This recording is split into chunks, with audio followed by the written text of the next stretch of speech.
गुरुदेव, चतुरासी जी का पाठ शौचालय या पादुका पहनकर कर सकते हैं या जब शरीर अपवित्र हो तब गा सकते हैं? नहीं, हम नहीं। देखो, शौचालय में बैठे हो, चतुरासी जी का चिंतन कर रहे हैं, ऐसा तो चलेगा, पर वहाँ गा थोड़ी सकते। शौचालय में कोई गाएगा क्या? किसका प्रश्न है?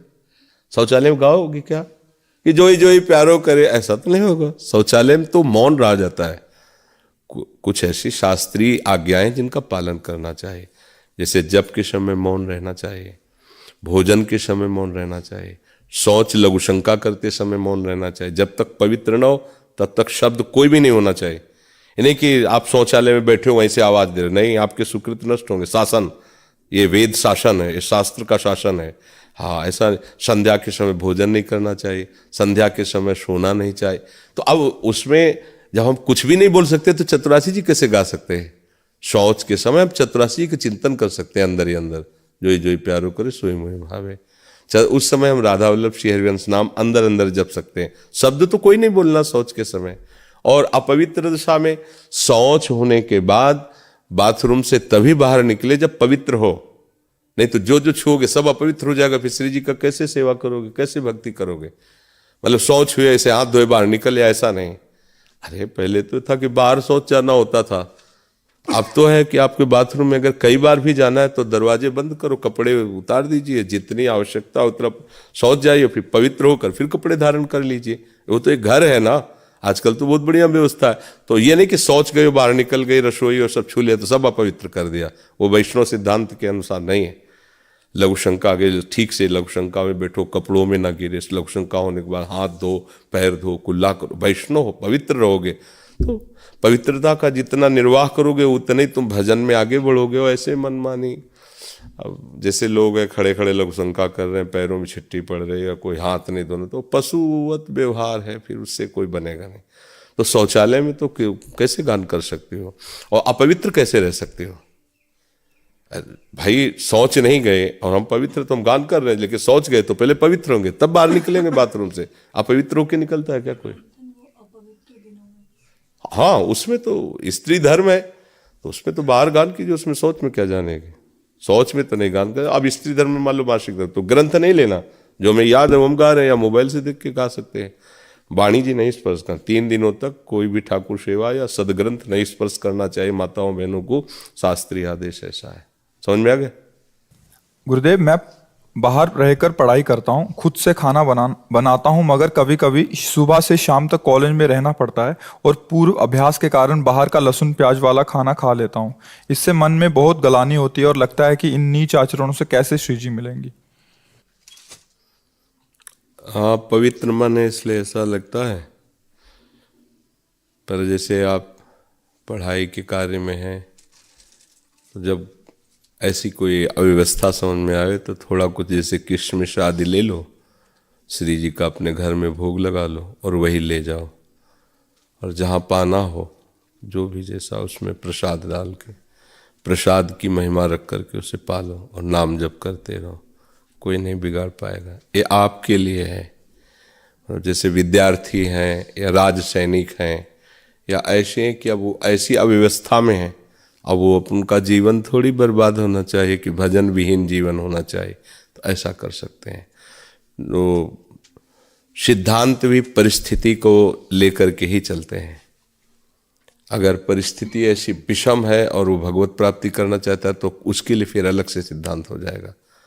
और राजकीय सैनिक है, अब हर समय बॉर्डर में या जहाँ भेजा जाएगा, और स्टोव और रसोई थोड़ी लिए घूमेगा। अब उसको तो जो वहाँ से कि मिलेगा सरकारी भोजन जैसा मिलेगा, मान लो नहीं अभक्ष पा रहा, पर रोटी दाल भी तो वहीं बनी हुई है, वो पा रहा है, तो वो नाम जप करे भगवत स्मरण करते हुए तो मंगल ही होगा। भगवान का नाम बहुत सामर्थ्यशाली, प्रियाजू का नाम बहुत सामर्थ्यशाली। समझ रहे हो ना? हाँ, जैसी परिस्थिति है उसके अनुसार जीवन को चलावे, पर नाम न छूटे।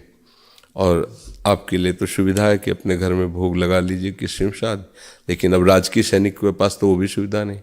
कब कहाँ कैसा आदेश, महीनों पहाड़ में रहना पड़े, महीनों वहाँ का ठाकुर लिए थोड़ी घूमेगा।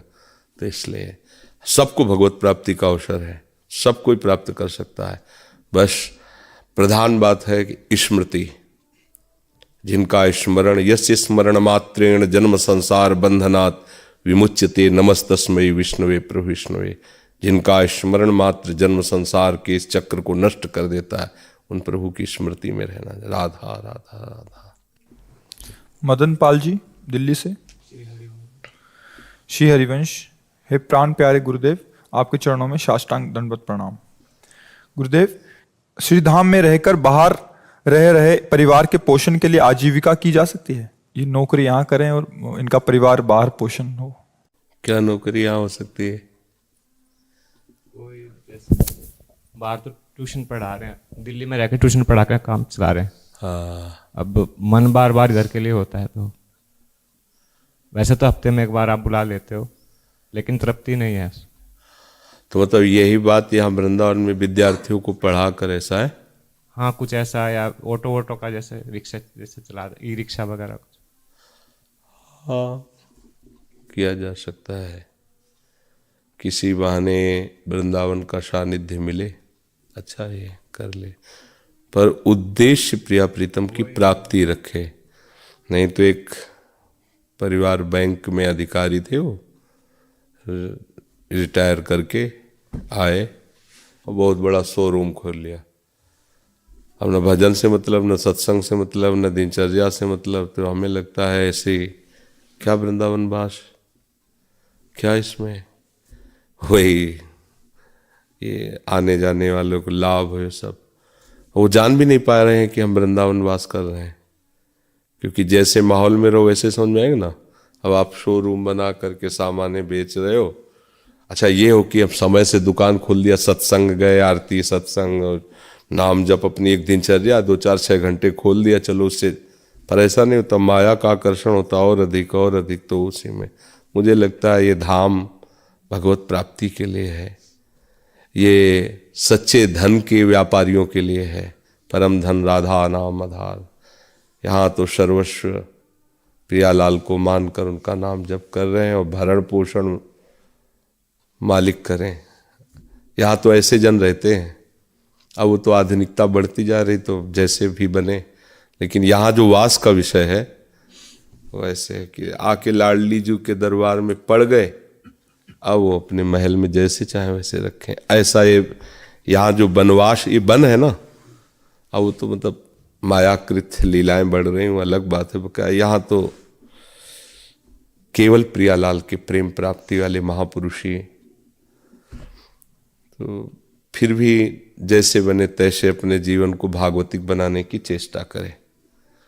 पर फिर हम ये कहेंगे, अगर वृंदावन में धन का महत्व आ गया तो फिर परम धन राधा नाम का महत्व फिर नहीं कहीं हो पाएगा। बच्चे दिल्ली में पढ़ रहे हैं। हाँ, तो फिर इसीलिए तो कह रहे हैं, अब जैसे बने तैसे करो। पर हमारा जो संकेत है कि प्रियालाल को नाम भूल जा, क्योंकि माया भगवती छोटी मोटी हस्ती नहीं है, बहुत बड़ी सामर्थ्य है उनकी। वो कहाँ से कैसे घसीट कर प्रभु से दूर कर दें कोई जान नहीं पाता। हम ये आश्चर्य मानते हैं। कई ऐसे हमने देखे कि आके रोना और सब प्रार्थना और सब ऐसा, और माया ने अनुकूलता फेंक दी तो खत्म, भजन खत्म, चिंतन खत्म, बहू बेटा लड़का बच्चा इसी में पूरा। ये तो अब वो समझ रहे हैं वृंदावन आ गए, वास से हमारा एकदम। तो तुम वास कर रहे हो या व्यापार कर रहे हो? वास, वृंदावन वास मतलब वृंदावन बस के इतनो बड़ो सयान, जुगल चरण के भजन मिन निमिष न दी जय जान। इतना भी समय व्यर्थ नहीं जाने देना। तुम कह रहे व्यापार करो, रिक्शा चलाओ, राधा राधा राधा राधा राधा नाम जप करो, ठीक है। अब अगर कोई अर्थ की प्राप्ति होती, परिवार को भेज दो। पर आपका उद्देश्य न बदलने पावे, पर माया का कार्य है कि उद्देश्य ना बनने देना। वो ऐसी चाल चलेगी कि उद्देश्य तुम्हारा भगवत प्राप्ति बनने ही ना पावे।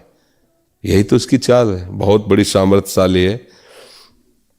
और भक्ति का पक्ष है माया पर विजय दिलाकर भगवत दर्शन करा देना, भगवत मिलन करा देना। तो हम यही कहेंगे कि जिस तरह से जासे होए सने राम पद, ए तो मतो हमारो।